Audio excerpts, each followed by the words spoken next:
Okay, a very warm good afternoon or good morning, depending upon the time zone you are in. Uh, First of all, I would like to take this opportunity to say thank you to our great panelists this afternoon for joining into Enalito's Thriving E-commerce Summit 2020.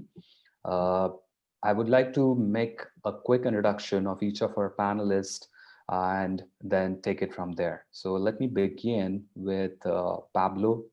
Uh, Pablo Palatnik is the VP of Global E-commerce at DES Laboratories. He is based out of Florida. And Pablo is leading the company in all e-commerce and digital marketing efforts for scale and growth in global markets for their brand and positioning in the hair and beauty, cosmetic, dermatology space. Pablo is expert in digital marketing and e-commerce with over 20 years in the industry, and he has built a business of $10 million in the e-commerce business, which has now been acquired. He is a passionate entrepreneur and love business development. His areas of expertise are in digital marketing, and he has been working in this field for the last 20 years. Pablo, welcome to the panel discussion. Thank you. Thank you. Wonderful. Nice to be here. Great. Thank you so much. The next we have on the panel is Stephanie. Stephanie Lee is the Chief Investment Officer at Pharmapacks. She's based out of New York. Pharmapacks is one of the largest, fastest growing e-commerce growth and enablement companies in the US. And they have best-in-class capabilities around sales management, marketing, fulfillment, and logistics, which empower many of the world's largest successful brands to grow sales on digital marketplaces such as Amazon, Walmart, and eBay. And Stephanie has tremendous experience in working on with Pharmapacks, and she's going to share a lot of insights about how they help brands in taking them to the next level. Stephanie, thank you so much for joining this afternoon. Nice to be here. Wonderful. The next we have on the panel is Sean. Sean Geng is the CEO at Smoke Cartel, and they believe in doing right matters more than being right. That's what Sean lives by. Sean is based out of Savannah, Georgia, and he's heading Smoke Cartel as the CEO as well as the CTO. And Smoke Cartel is an industry leader in the cannabis accessories e-commerce space. Sean is passionate about emerging technologies and developing industries. He has a background in tech with a formal education in the creative world of design. And he has been like in the field of computer science to creative advertising solutions. And he has developed Smoke Cartel to kind of take his brand to the next level in the smokewear space. Sean, welcome to the panel. Thank you so much for joining. Thanks for having me. Wonderful. Without further ado, I would like to begin with this first question, which is the purpose of your brand. So, what is the purpose of your brand and what problem are you trying to solve? I would like to begin with maybe Pablo. So again, thanks for the intro. We are DS Laboratories, a cosmetic dermatology company. We have a global presence, whether it's in Latin America, sold all over pharmacies, Europe as well, which we are diving deep into e-com there and here. As far as the purpose of the company, we basically just make a difference in the lives of our customers by providing the best quality product that comes to the problem that we really try to solve, whether it's hair loss or anything cosmetic. Just to put a little bit into context, I came from the eyewear industry where, putting a pair of sunglasses, it makes someone feel cool. And I did that for 10 years. That was like, how do I look good? But where this really differs is how do I feel good?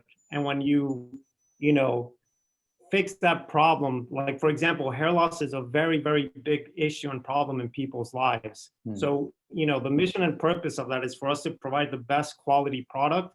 And more so in the last 2-3 years of brand, what we've been really focused on, and I think we've been doing a really good job, is educating customers. That's where we see the most value. The more we can educate, the more we can bring the trust into our clients, into what we're selling to them. Excellent. That's amazing, Pablo. I think that's a great mission and a vision. I think definitely that's a great purpose. And I think once a brand has a strong purpose, it kind of the consumers connect ultimately when you have, and you are doing that thing through kind of education, which is the single most important thing that brands have to adapt in today's time. So I think it's great, commendable. Let me go to Stephanie. Stephanie, what is the purpose of your brand and your Yeah. company? So Pharmapacks is the largest third-party reseller on Amazon in North America. Mhm. And we like to consider ourselves to be full end-to-end online marketplace solutions provider. So we take the Amazon work out of your team. Uh-huh. We basically become your in-house Amazon partner. Mhm. Pablo, actually, I think you may have spoken to Adam and Natalie, and maybe even Andrew from our end at Pharmapacks. I lead the I think emerging so. brands division. So I work with young brands that have no brand recognition, that are trying to make it big on Amazon or D2C. And Yeah. now when you look at the retail landscape, we fully believe in an omni-channel approach, Mhm. meaning you are gathering customers wherever you will find your customers. So you want to be wherever your customers are. And that's D2C, that's Mhm. Amazon, and that's ultimately brick and mortar retail. Brick and mortar retail is very expensive. Mhm. Unless you have the credibility, the brand recognition, and the ability to move your products off the shelf fairly quickly. Mhm. So in order to get there, we really look at working with D2C brands and Amazon in tandem. And you Mhm. want to get to a certain revenue level, which means buying inventory, figuring out how to market brands on Amazon, just Mhm. as you drive traffic on, like, by bidding on Google AdWords or long tail phrases and Mhm. driving traffic D2C. And Mhm. then, taking customer feedback to inform what the next iteration or extension of your product catalog is going to be. Great. So we manage that in-house at Pharmapacks. Amazing, amazing. So you're kind of enabling the brands to grow, and I think that's a great thing that you're doing, because for a brand to grow, I think omni-channel is the way, and definitely the brand's own store and having a presence on marketplace has its own set of advantages in order to acquire those early customers or adapters, or I can say to earn that trust, because I've seen brands who have launched on Amazon gain that trust, and then they launch their D2C site in order to serve their end consumers. So I think kudos. I think if you're enabling brands to do that, amazing, great. Thank you so much, Stephanie. Let me go to Sean. Sean, if you can share your purpose and why did you started this company? Yeah, absolutely. And thanks again for having me. I think it was great to hear from Pablo and Stephanie that product education is a center piece of their brands. And I think likewise for us, Smoke Cartel is an industry leader in the cannabis accessories and counterculture, accessories, lifestyle brand industry. We started with a focus in product education. When we started about 6 or 7 years ago, Mm-hmm. cannabis market was a very emerging Yeah. industry, Yeah. and we recognized the need to have quality products and quality product education for a very aggressively growing base of consumers who would be entering into the space, Mm-hmm. one, either as brands, or two, as primarily as consumers. Mm-hmm. And so for us, it was really important to start putting out information, guides, and product education. I think a lot of people look at cannabis as kind of like a vice industry. I Mm-hmm. think that there's a lot of innovation that's happening in the space, especially on like the medical side. And Yeah. so as a result, we have a lot of folks who are entering the space either with limited or no knowledge of what to do.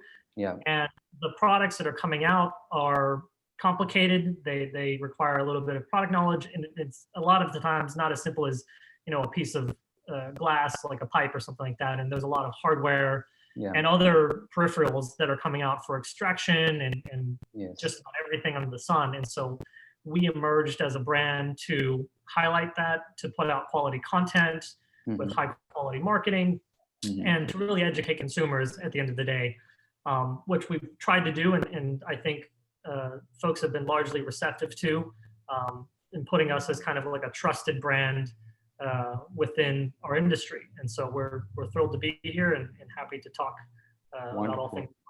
That's amazing, Sean. I think what you touched upon about having the right product education, I think Pablo also mentioned that, because you are in a very, very unique space, and I think it's an emerging space. And I think there are two kinds of people who are either launching the business, either who know the complete thing, or either somehow they see the trend and they just want to kind of ride on that trend.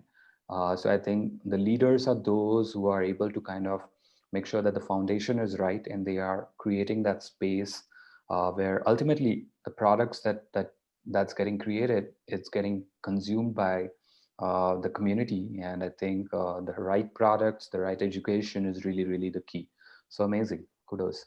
I would like to move the panel discussion to the next part, which is the last 6 months have been challenging. And I think because of the online world, which has so much evolved, where so many touch points like the online store, the marketplace, or the mobile app, through which consumers are able to kind of still order the product. What are some of the challenges that you guys have faced in the last 6 months? Maybe Pablo? I would say the biggest challenge by far has been on the logistics end, as I think going live here, we spoke about. That's really been, just a big challenge. And two things about it. One was just, once COVID hit and the lockdown, at least in the US, started to go into effect, we just went into crazy growth mode. One of the key factors was we actually started selling hand sanitizer, which went with a product line when no one can get it. And that drove explosive growth to the brand, which was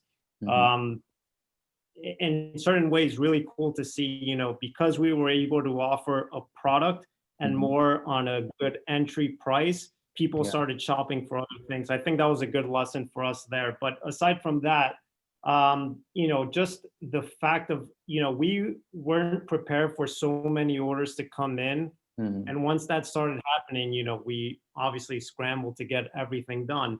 But, so that's a whole thing we can get into aside of the logistics. But one of the key challenges I think we still face today, and you guys might too, is it's not only on our control, because we saw a lot of challenges with the way, the carriers of who we were shipping. So for example, in the US, USPS has been so bogged down that it became such a customer service challenge to say, how do we service these customers on something we have no control over, right? And till today, obviously it's not as bad, but it's still a challenge that we have to face. So I think logistics and customer service, those two things have been incredibly challenging, but also really fun to see, from explosive growth to see, how we put those pieces together to best optimize the business.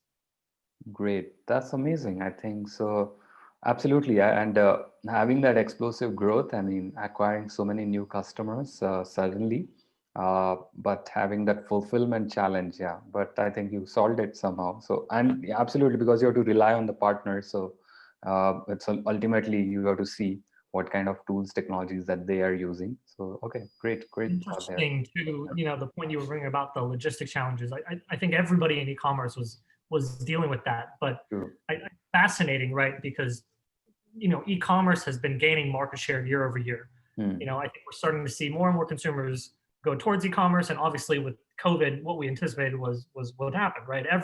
We saw a huge bump in e-commerce sales, and from a consumer standpoint, there's some degree of understanding where there's going to be like logistics delay because of a global pandemic, but ultimately, in order to win consumers over, they don't care at the end of the day. They expect their product to get there when they order it, within the time frame you quoted. And so between dealing with the inbound import side and dealing with USPS and UPS and all of the delays, a lot of it is outside of the control of, just to some degree, of merchants. But from the consumer side, it's mostly like customer service and abatement, right? Because we have to deal with these complaints, and while they're founded and there's not much we can do about them, it's important to try to mitigate them as best as we can to continue to win those consumers over. True. Because at the end of this whole thing, whenever the shutdowns cease and life more or less goes back to normal, I think ultimately, e-commerce merchants have prevailed in overcoming a lot of these challenges. And I think we're going to lock in a great degree of a new base of online shoppers going forward as we continue to see the trend line go towards e-commerce year over year. That's an amazing thing that you shared there, Sean. And I think managing the consumer expectations, I think that's like, because that's the only way it can be done. And like, because when someone has placed the order, they can see the tracking, how the product is kind of getting delivered to the user. And having that education, like, because like in case of Amazon, for example, Amazon take this unique approach where they kind of tell you this is the time frame during which the product is going to get delivered, and then the consumer has subconsciously made up their mind that okay, that's the date that I'm going to get it, and they try to deliver it like 1 or 2 day, 3 day before that, and then the consumer feels happy about that experience. So if the partners are able to somehow kind of work with merchants and retailers, that's going to make a lot of unique consumer experiences. Consumers will feel happy. I would like to go to Stephanie also. Stephanie, because you are enabling brands to sell on marketplaces, ultimately Amazon is responsible for all of the fulfillment and the delivery. So yes, that's a great advantage that a brand gets. But a brand who has established their presence on marketplace, once they move into D2C, have you had any experience where the brand has actually struggled with logistics? Any experience, anything like that? So we don't help with D2C logistics. We only fulfilled marketplaces, and Okay. there are some brands that start D2C and then explore Amazon. A lot of brands that explore launching on Amazon and D2C simultaneously. From what we've seen, and Pablo and Sean, this is kind of piggybacking what you've said, is a lot of negative product reviews have nothing to do with the product and only to do with the shipping times. Yes. And so you have like a great product where they may have loved it, but they gave it a 2-star rating because of shipping service. And you're right, we have no control over that to a certain extent. True. We ship half of the inventory from our own warehouses and half of our inventory from using FBA. And it really depends on the minute UPS or USPS picks it up.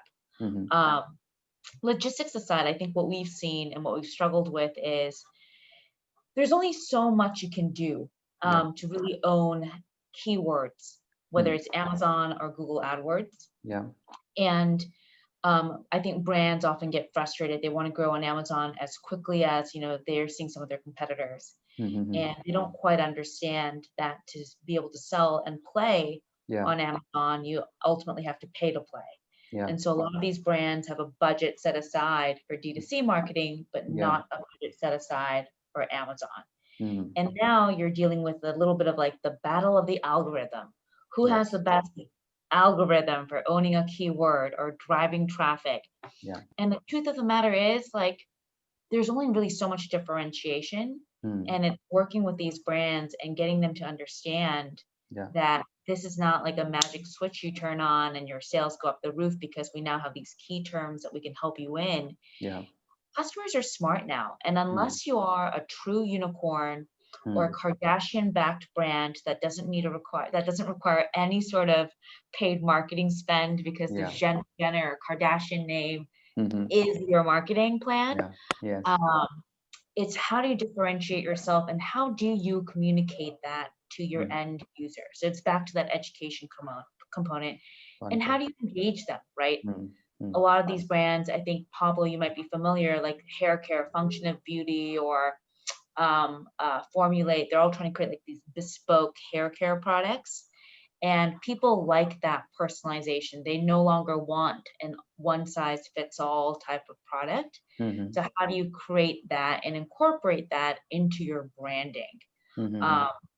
And as marketing on Amazon has become incrementally more expensive in the past couple months, because you saw a huge influx of companies that could no longer rely on brick and mortar as a real significant channel of revenue for them. They all came collaborating onto Amazon, and it's just very, very expensive to market on that platform right now. So Great. trying to work with brands and creating, a collaborative marketing strategy, both on and off Amazon, has been some of our biggest challenges this year. Wonderful. That's a great insight that you shared there, Stephanie. Thank you. Uh, and having said that, I think customer acquisition is like a puzzle. I think it's like a brand which is just getting started is struggling with it. A brand which is established is struggling with it. And I think last 6 months, yes, like Pablo has mentioned, like they have seen tremendous growth, suddenly acquired new customers. But how do you plan on retaining your customers? I mean, to derive maximum lifetime value out of them. I mean, how do you understand the consumer behavior? Like, what are some of the things that you do to understand your consumer behavior? Have you given any thought to it, Pablo? Like, how do you kind of analyze the behavior of your consumers?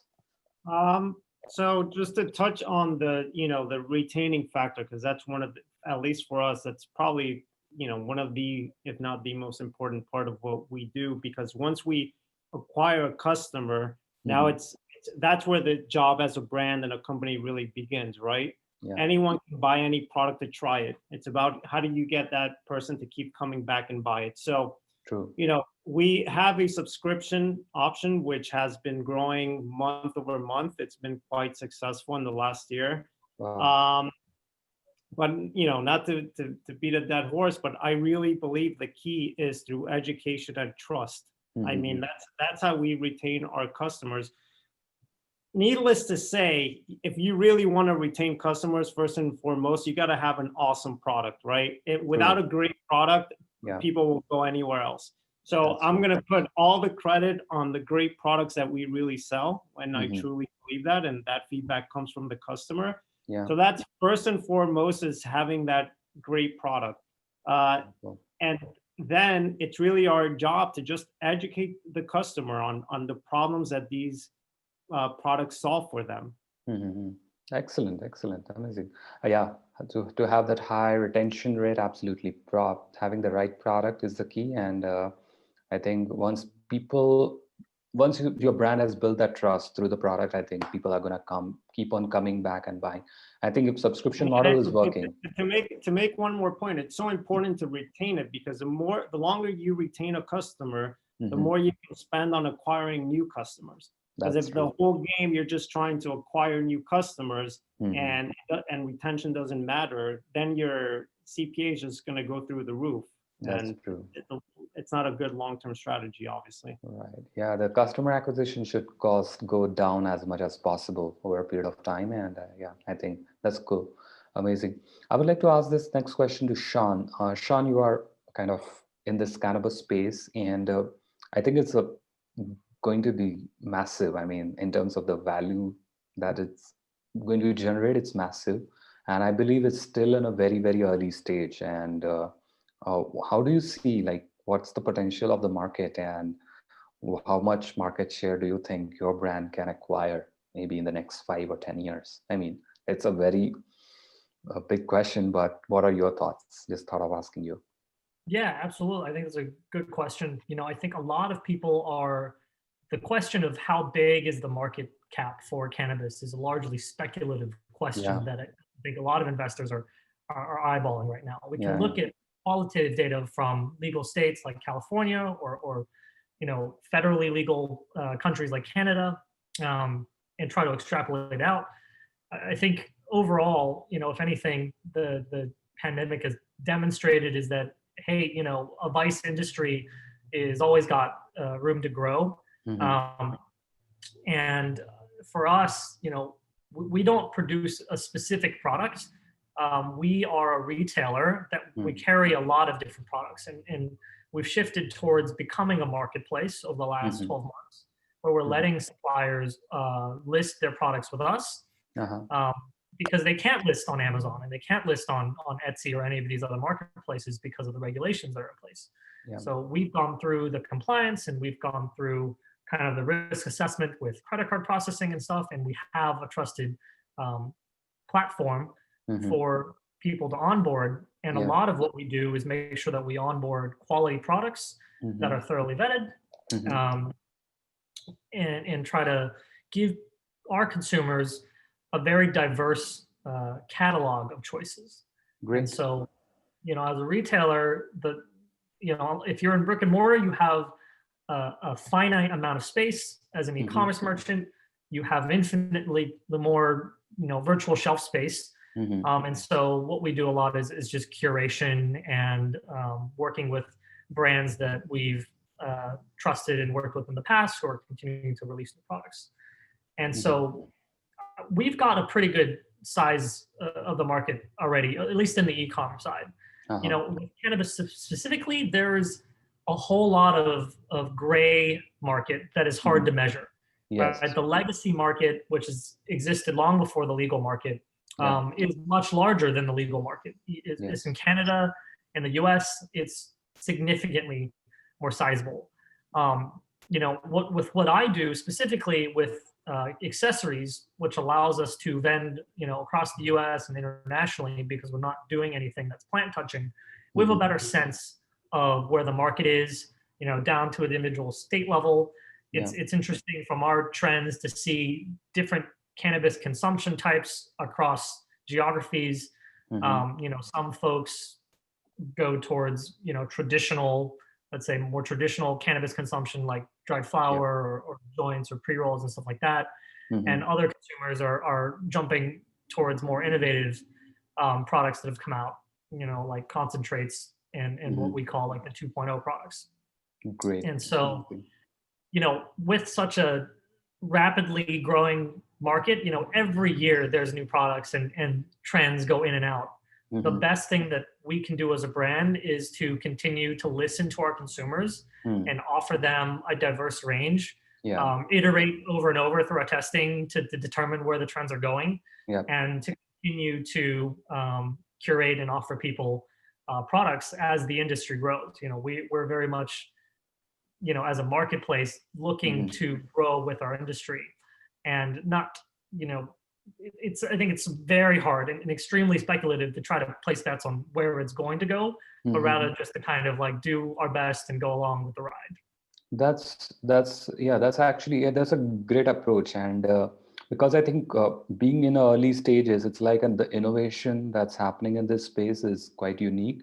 And it's just a matter of time as more and more as consumers start getting more product education, they will be kind of determining, from where they're going to buy. And I think if the marketplace is able to build that trust over the years, that's when people are going to get the right products. And ultimately, it's going to be a win-win situation for both. Amazing. The next question that I have is for all of you. And I would like to first go to Stephanie. Customer acquisition is a challenge, definitely a challenge. And for that, we have all the channels, Facebook, Google Ads, Instagram, TikTok. How is the ROI on ad spend for you guys so far? I mean, how much and how do you measure your ROI on advertising? Are you getting sufficient ROI? Like, is it 2x, 3x, 10x? How is it being so far? Maybe Stephanie, if you can share some light. Yeah, for us, it depends on the stage of the brand. So a lot of times we'll vet our brands, and if we want to take them on, we do a whole process of what has been your D2C sales like? What does your marketing plan look like? What is your marketing budget off Amazon? What is kind of that organic marketing efforts that you have in place for a grassroots perspective? And frankly, in year one, we're willing to put more into marketing with that brand and maybe be lucky if we have a one-on-one ROAS. By the end of year two, we hope to be at the end of 3x that, and then kind of quickly go anywhere between 4x and above starting from year three. Again, this is a lot collaborative, and Amazon is notorious for not sharing their data. So at the end of the day, we are beholden to whatever Amazon is willing to share with us. So different features have allowed us to kind of extend the customer or the lifetime value of an Amazon customer with the subscribe and save features. But for that reason alone, a lot of that data is really going to exist in your D2C channels or even like affiliate marketing and not really on Amazon marketing. So while we do encourage that type of traffic from an Amazon perspective, Yeah. And we can measure it on like a single conversion perspective. It's really hard to measure like the lifetime value of an Amazon customer from an individual brand True. basis. That's very true. Yeah, yeah, it's tricky on Amazon. It's because I think the access to the data points that it's tricky. I mean, the amount of information that they can share is limited. So I think that's yeah, it's very difficult to measure there. How about you, Pablo? Like, which channels have been kind of great for your brand in acquiring new customers, and how is the ROI for you? So I can tell you on average, the ROI on marketing has been 4 to 5x. Mm-hmm. Now, if you want to break it by channel, that really differs. And for me, different channels have different purposes. For example, Facebook Mm-hmm. and Instagram are really content-driven channels, top of Yeah. funnel, to really bring people into the page, to educate people, Yeah. where a channel like Google AdWords, which is intent search, right? People are going to search for something that they want, they need. You can see the greater ROI there. While I have to say, and I'm sure everyone can agree, obviously with the influx of new and even old competitors, Mm-hmm. prices are going up. So it's so costly to just advertise online. So any newcomers, Yeah. it's going to be super, super challenging. And then, as far as to give you a number on through social media, Mm-hmm. typically I would say we see a 2 to 3x Mm-hmm. return. Mm-hmm.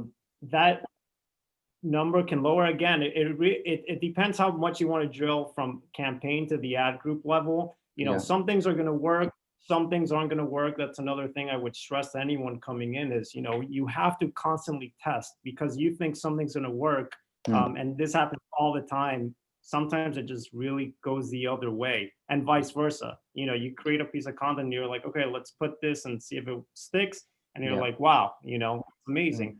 And then also, lastly, I would say, it's not just about sales, right? So you can, do a lot of marketing and maybe your sales aren't there yet, but you collect a lot of emails, which to me, that's something valuable that many commerce companies do. But, collecting emails, because email is such a high driving revenue driver, Yeah. collecting emails to us is just as an important thing as sales. I mean, the database we build of our, customers to educate them, which ultimately we have a really good conversion rate of turning those consumers into customers. It's so valuable. That's right. And then just lastly, through SMS has been a really good strategy for us. It's been working great. And yeah, That's good. those are my. That's a great insight. So I think you have a very thoughtful approach that you have taken for different channels in terms of customer acquisition and like how you're engaging with different types.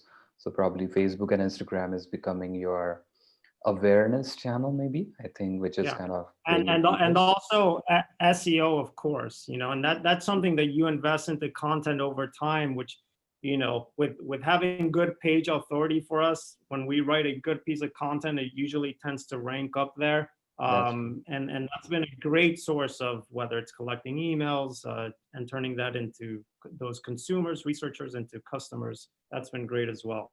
And the amazing. ROI there is very good, needless to say. That's a very balanced approach that you have taken, I must say, because I think that's what is needed, especially if you are in the business like for a long term and like you because I think the attention span is getting shorter. I mean, now most people are just spending a little bit of time here, but most of them are online all the time. So how can you acquire them on all channels? And for that to happen, I think having a balanced approach can be pivotal. Sean, how about you? Yeah, okay, sorry. No, go ahead. No, go ahead, Pablo. Complete it. I was just going to agree. I think if, in 2020, if you want to build a brand, you have to have a 360 approach to digital marketing. I don't think anyone should bet on any one channel. That's right. Whether you're selling on Amazon, that's awesome, but you also need a content strategy so consumers can find you there. I mean, one thing that I want to touch on is that, we know for sure that through our content strategy, Even though we drive a lot of the traffic to our own site, we see those customers ultimately convert on Amazon. They trust Amazon more, right? We don't know, but we know that they go there to buy the product too, because of prime shipping and other factors. So it drives through other channels, you know. I mean, there's so yeah, that's just an important factor of it as well. But I think that's ultimately a win for the brand if they're discovering your content, but okay, they're not buying from your store, but going to Amazon to buy your product. But yeah, 100%. yeah, that's a 100%. good win. That's a good win. Good, good, amazing. How about you, Sean? How has like definitely in your space there are restrictions on the channel. So how do you like acquire your customers, and how is the ROI for you? Yeah, so I think a lot of like e-commerce merchants, we've seen a lot of new e-commerce merchants pop up in the cannabis space. And the rudest lesson that they learn immediately is that you don't get to use some of the conventional tools that I think e-commerce folks have been used to. You know, so traditionally, I've seen companies spend like 30-40% of their budget on just like digital ad spend, right? And that's just not something you can do here, because we can't advertise on Facebook or Google or anything, and we can't list on marketplaces like Amazon. Well, not sustainably at least, right? So, you know, the challenge really becomes, it's a lot more of a marathon, right? You have to acquire customers, and you have to use the tools that you can use. So, you know, SEO becomes an incredibly important, great long-term ROI investment for us. And I think a lot of people look at SEO like there's some kind of like algorithm or something you can hack. It's just not true. At the end of the day, like quality content and great products at competitive prices are what is going to get you to the first page. And of course, domain authority, which is built over a long period of time and through some backlinks on authority sites, right? And so people get frustrated when they invest in SEO because they don't see the return immediately. It could come months later, and they throw their hands up and they don't think what they're doing is working. A lot of the times you have to just kind of keep your head down and keep at it and believe in the strategy. Another large chunk of our acquisition is through social and through, you know, sponsorships, guest posts, and things like that, through advertising that we can do, which there are some like niche networks within the industry, certain publications that we can advertise on, but largely the ROI isn't competitive. You know, the premiums are extremely high. You know, the costs per impression, per click, whatever, are sold at an extreme premium to what you might get on say Google AdWords or something like that. And so, you know, for us, having a reputable brand and being a part of the conversation and engaging with our community on social media goes a long way.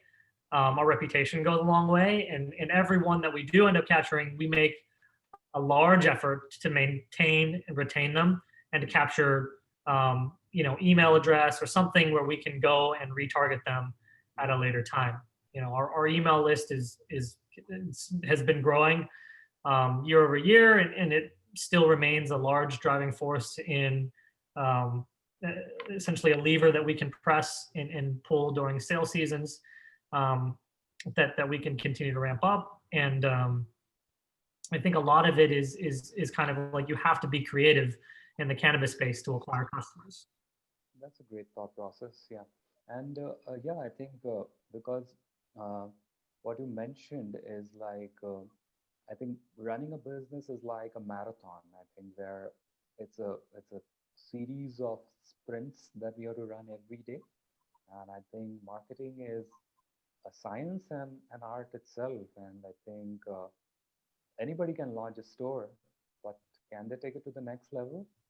That can only happen when all these strategies in place, where you are thinking long term, where you're putting your efforts in the SEO, you are putting your efforts on distributed content strategy, where you are able to kind of touch the consumer, and at every funnel you are able to kind of have that piece of content which kind of resonate. Because I think consumers these days, most consumers are not impulsive buyers. They kind of, unless and until they have a need, they won't buy.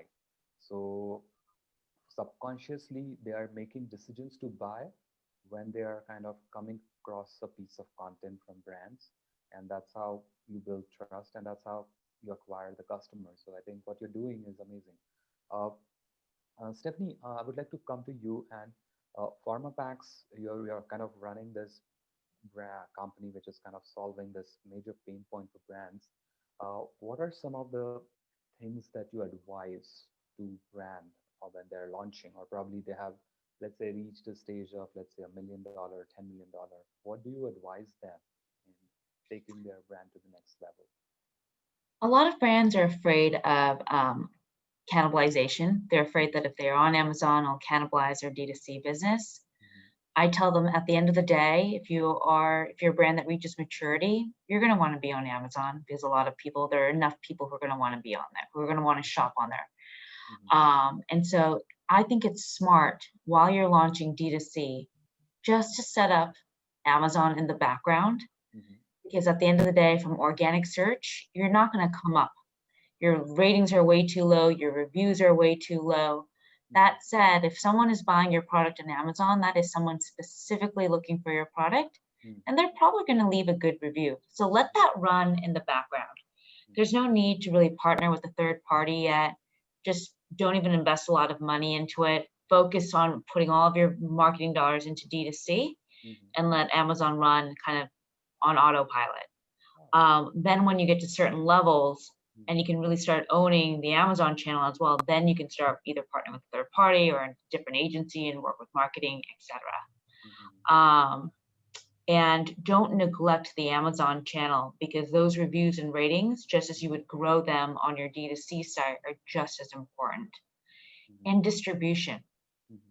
If you're not selling your products on Amazon, someone else will, whether it's gray market, whether it's collecting them at a discount, whether it's from a closing store sale, it's bound to show up on Amazon one way or another. So get ahead of the game, get your brand registry, and start owning your brand on Amazon, because it's just as an important channel. At maturity, it should probably make up between 15 to 20% of your overall sales for a lot of CPG brands. And if you want to do that, and if you want to clean distribution and maintain control of your pricing, you're going to want to stay ahead of the game and get in there early and make sure that, do the best that you can to prevent any leaks from happening in your distribution. Great thought. Yeah, I think that's a great insight that you shared there, and how Amazon as a marketplace can be become a great channel to be on, and how it can take care of itself in terms of the distribution and the brand presence, I think, and how it can spread the word ultimately. That's a great insight there. Thank you. Pablo, I would like to come to you. And I think we talked earlier about the consumer behavior, and you have been running the business for quite some time. How do you analyze your consumer behavior, like at a segment level? Like, if I may ask you, like, do you know which are your at-risk customers, or which are the set of customers which are kind of a new or promising new, or like, let's say, potential loyal? How do you analyze that? I mean, do you use some kind of, how do you go deep into the data to figure that out? Do you do something like that currently? I think you're on mute, man. You're on mute. Sorry, I had to jump on my phone. My computer died, and so I came here on the phone. So in terms of, analyzing the data, we have someone that does that, our tech lead, which is awesome. And yeah, and in terms of segments, so we really analyze, first and foremost, how long we can retain a customer for, right? So, which all goes into the lifetime value, just because as I said before, that's the holy grail of our CPA, right, target. So the more we can retain, and that's where a lot of the focus on the analytics comes from, the more we know how much we could spend to gain customers. So, through that, it's just that, through Google Analytics, we use Shopify as a backend. I mean, there's all these data points that come together to help figure these things out for us. Okay, sounds good. That's a good insight there. Thank you, Sean.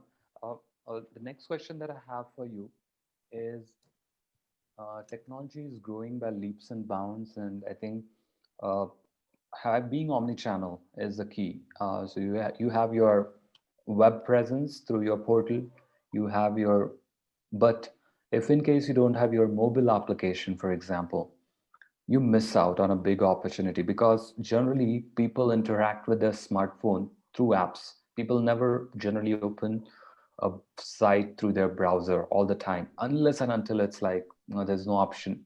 So, how do you think, I mean, the role of being on having a mobile application? I mean, what are your thoughts? Have you given any thought in that direction? Because we have seen a lot of brands are losing out on the consumer engagement because they do not have like a very solid mobile app presence, and that becomes a no-brainer. I mean, in today's world where smartphones are becoming as powerful as our laptops or computers, uh, have you given any thought to in that direction? I mean, just wanted to take your thought on that. Yeah, no, and I absolutely agree that, mobile is the primary channel for which consumers are engaging with brands, right? Yeah. I think in this day and age, when you refer somebody to a new brand or product, they're going to check it out on their phone, Yeah. more than 2/3 of the time, Yes. right? And so having a great mobile experience is really important. I'm not sold on the idea that mobile apps are the end all be all of mobile e-commerce. I think that there's too much friction in trying to get a consumer to download a mobile app unless it's a marketplace that they use frequently, like Amazon. Yeah. Right. So for some random brand to say, hey, download my mobile app, it's a tough sell. Which is not to say that it won't work and you won't return customers, but I think it's kind of like people would hedge too much of their bet on something like that. In terms of like emerging technologies that we've seen, if you look at where like Shopify and Facebook and Instagram are going, is the adoption of like integration of marketplace into existing platforms, right? So social commerce, I think, is going to be a huge thing in the future.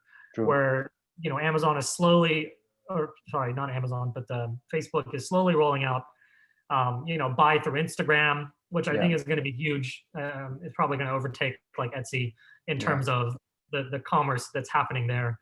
Social commerce. Simply because you've got so many like handmade goods and vendors who you were able to reduce a great deal of the friction for a supplier being able to start vending their products, right? Right. And I think if you look at that, or you look at like what Apple's doing with Apple Business Chat, where you can engage with a business directly through iMessage and place an order through all that.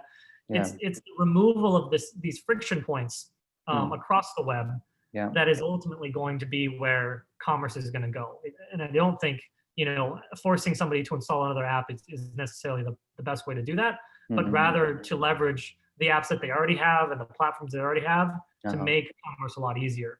And I think that's where merchants should consider looking into or making their investments in the future. Okay, that's a great thought. Yeah.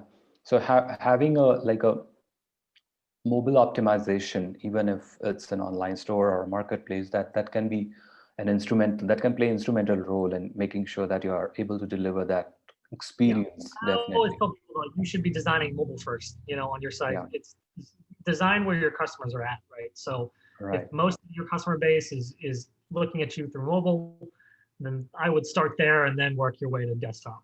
That's great. That's great. And actually, the amount of innovation that's happening in the field of technology, like especially what Shopify is experimenting with, like the augmented reality stuff that they're experimenting with, that they're it's in a beta mode where they're testing it with few stores. That's going to be a game changer where people will be able to experience product in 3 dimension in their own environment, and it's going to have a tremendous impact, especially even in case of Pablo's product, I think where it's completely formulation, and I think the product success is based on the ingredients and everything.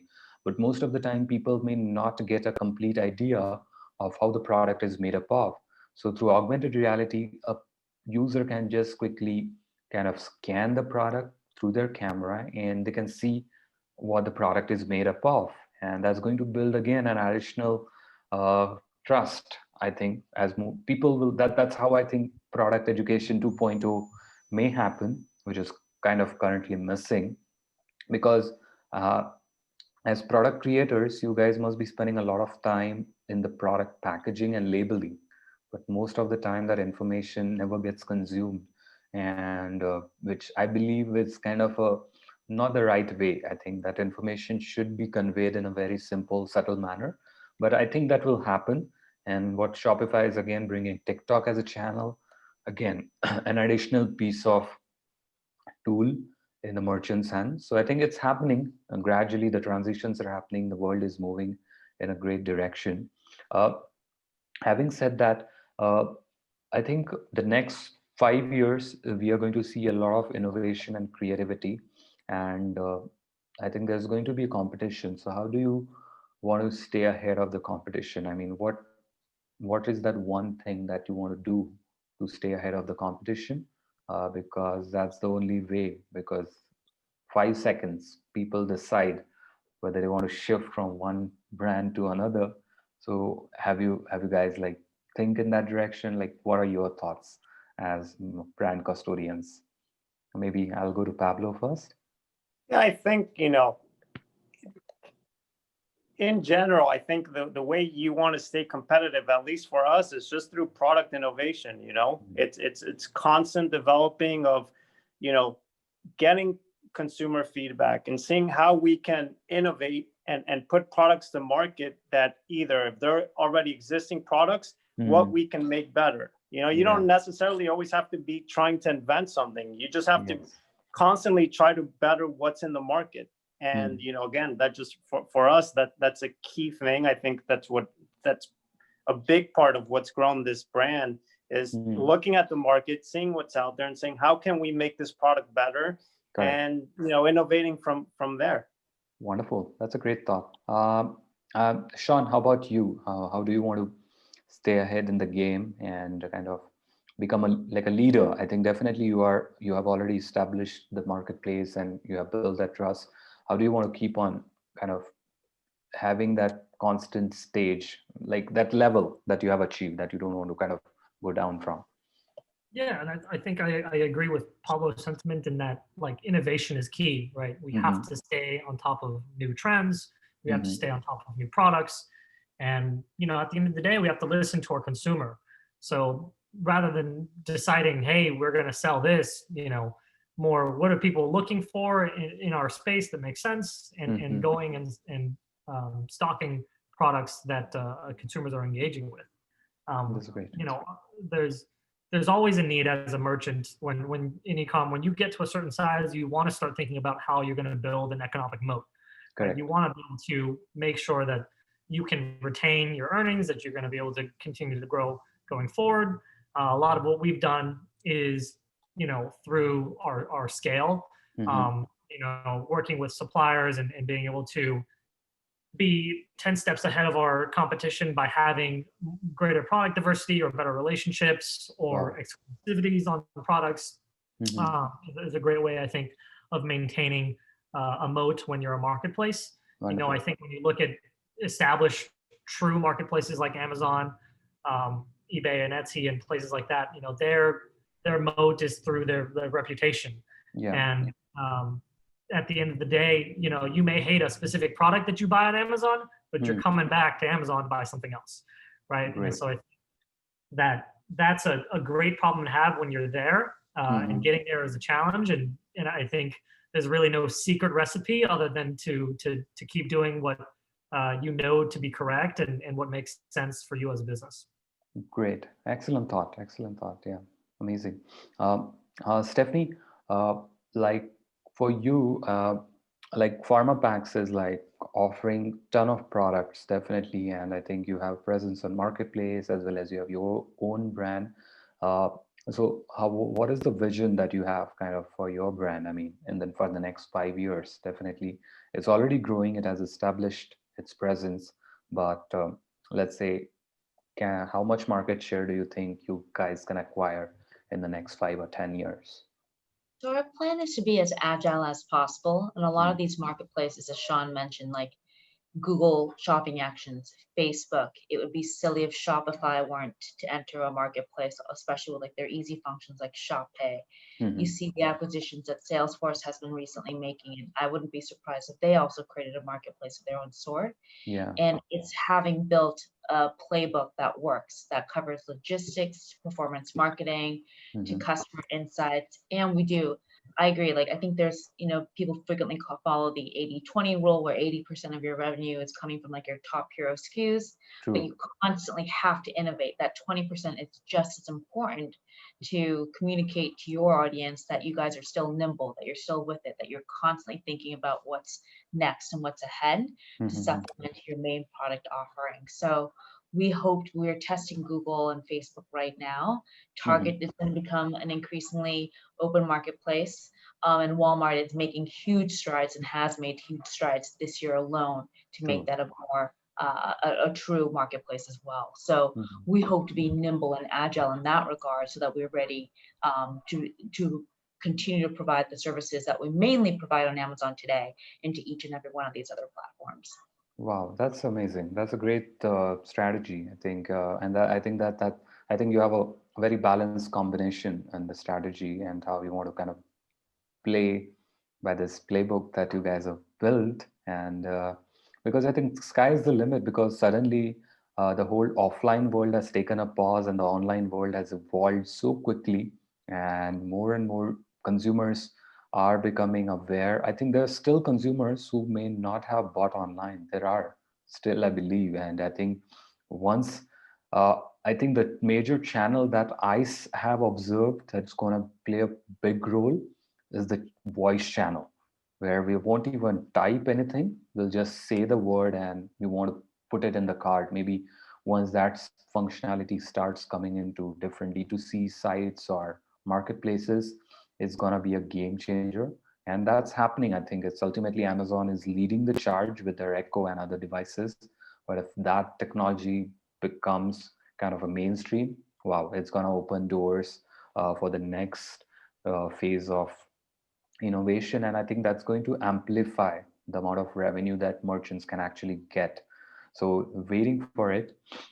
Having said that, I think we are coming to the last session or last stop of our panel discussion. So I would like to ask this one question to all of you, which is, what is that one piece of advice that you would like to give to budding entrepreneurs or existing businesses who are already in the retail or e-commerce space that they can implement within their business from your own learning? Because there can be n number of advices, but what is that one advice that you would like to give? Maybe I'll go to Pablo first. Yeah, so this was great, by the way. So thanks for having me, and the panel was a great discussion. It's kind of what I've been saying from the beginning. I really think if ultimately you want to build a brand for the long term, building a brand really starts with customers trusting you, and the way that you can build trust is through educating them on the problem that they're looking to solve. And it's not just about selling your product, but again, just educating, and then why your product is a solution to what they're looking for.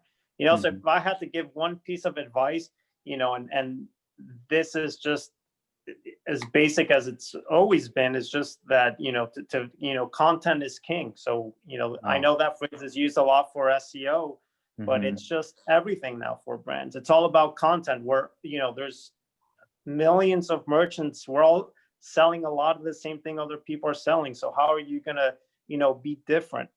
And I think content is a way to get that message through the customer ultimately. So if there's one piece of advice, it's that. And then just to really have a 360 strategy for marketing. I think that's another key piece of advice, not to be married to any one channel. Any one channel can go down at any time. And yeah, that's that. Excellent. That's a great advice. Thank you so much, Pablo. Let me go to Stephanie. Stephanie, I think you need to open up your Pandora box and probably share something that a business can implement and can see something magical happening. Because I think there's so many untouched things that people are unable to experiment most of the time because they're stuck in conventional thing or traditional thing. So anything that you would like to share? think I've seen a lot of CPG brands today, but it's a little bit of what Kuldeep has said. For any brand in the CPG space, make sure you have a prod dev person, a storytelling marketing person, and then one who understands your unit economics. Like, and maybe one person wears multiple hats, but you need at least those three to build a successful business. Wow. You can't do one without the other. Your product could be the best thing on earth, but if no one's talking about it, you're not getting in the hands of anybody, it's not going to get anywhere. And if the unit economics don't get anywhere, I think we've seen this a lot in the past decade where people are like growth, growth, growth, growth. They don't care how unprofitable you are, but I believe in first order profitability companies, especially from like an EBITDA perspective. It's important. It helps you grow. It helps you pay attention to like how expensive your process and operations are. It gives you more leverage at the end of the day when you're trying to figure out budgeting strategies. And as someone who clearly works in an omnichannel oriented side supporting business role, always grow your business with an eye for omnichannel. Even if you're creating one of those bespoke curated products like skincare or hair care, etc. No one is going to even trust that, especially because those are even higher price point ticket items. You need to give someone the ability to test and try it out first. And people aren't stupid they're not just willing to throw. There's so much choice now. I often feel jaded because I've come like, oh, it's another skincare company or it's another hair care company. Like, what is the specialness of it, and how is the founder himself getting involved in storytelling? Because if you can't tell your own story in a meaningful manner, someone else can have a really hard job doing that, right? It ultimately makes our jobs for selling on Amazon or any marketplace easier too, to be able to leverage that. Wow, that's an excellent insight, Stephanie, and it really resonates with today's time and scenarios, because I think we are living in a dynamic world, and I think once the product is there, once the product is built, I think that storytelling and convincing those early adapters is the key, and having that presence on all the channels really can make or break the business. So that's an excellent advice. Thank you. Let me go to Sean. Sean, advice that you would like to share from your experience? Yeah, I think the key advice I would give to other entrepreneurs is to keep your focus on the big picture and to keep thinking, years ahead. I've seen a lot of people get really detail oriented about certain things, right? Like, oh, I need to improve my conversion rate. And so they start doing these A/B tests, iterating like years and years essentially to choose like different colors on their site, or to do these micro, tweaks, where at the end of the day, like, yeah, I'm sure it helps a little bit, but where are you choosing to spend your time?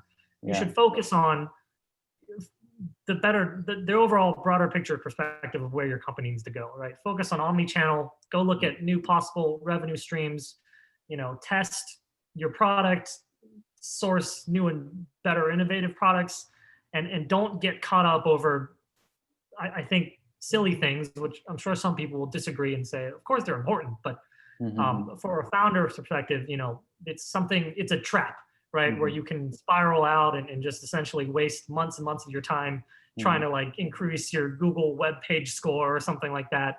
And while that's important, it goes into the overall hierarchy of providing a great experience for your customers. And so staying big picture oriented, let this be a gentle reminder for the folks who are probably on some project to correct some micro feature on their site. Wow, that's an excellent advice, because I think in the long run, because once the brand, unless and until the brand has a long-term vision, I just look at companies like Amazon or Apple for that matter, it took them years, 30, 40 years to build that kind of scale. When they launched, I mean, if you look back, the products that they have launched, they were not the best products, but they kept on innovating and kind of kept on experimenting, and over the years, and they never thought of short term. And I think that's why they are the king now. And I think anyone who starts a business at any point of time, they can reach that level in those many years. But yeah, I think we are running marathons, so ultimately taking those decisions and moving forward and thoughtfully is the key. I must say, this has been an excellent panel discussion, and I think I would really like to say thank you and take this opportunity from behalf of my team to say thank you for taking out time today and sharing this excellent advice and insights. What Pablo has touched upon, like product innovation, product education, and content, how that can really help your brand in growing and making it successful. That's an excellent advice. If a brand can implement that, wow, sky's the limit. What Stephanie has touched upon is again very, very unique. It's like having an omni-channel presence and being able to convey what the product stands for and being a storyteller, how it can go a long way for a brand and becoming successful. And that's an excellent advice she has shared today. And what Sean has mentioned about having a long vision, like seeing that grand thing that no one is kind of looking at right now, looking at the bigger picture, and how it can again give direction to the brand in moving in the right directions. So it's an excellent panel discussion, and we would like to learn more from you about what are the challenges that you guys are facing on a day-to-day basis, and would love to see how you are solving it, and best wishes for your brand's growth. And I think the next 5 years are going to be tremendous. There's an optimism that's coming in, and in just a matter of time that once the vaccine and other things settles in, the economic recovery will kick in, and I think that's going to really help brands in making that growth happen and help them ultimately. And as a brand, I think brand is not just a logo or a name. A brand is a combination of internal stakeholders and external stakeholders. And once both those all of the stakeholders work together in resonance, great things can happen. So with this, I would like to say thank you so much once again. Pablo, thank you so much for joining in today. Stephanie, thank you so much once again for joining in. Uh, Sean, thank you so much for joining in. I'll be in touch. Thank you so much. Have a great day Thank you. ahead. Have a great week Thank ahead. you. Thank you. Bye-bye. Thank you. Bye.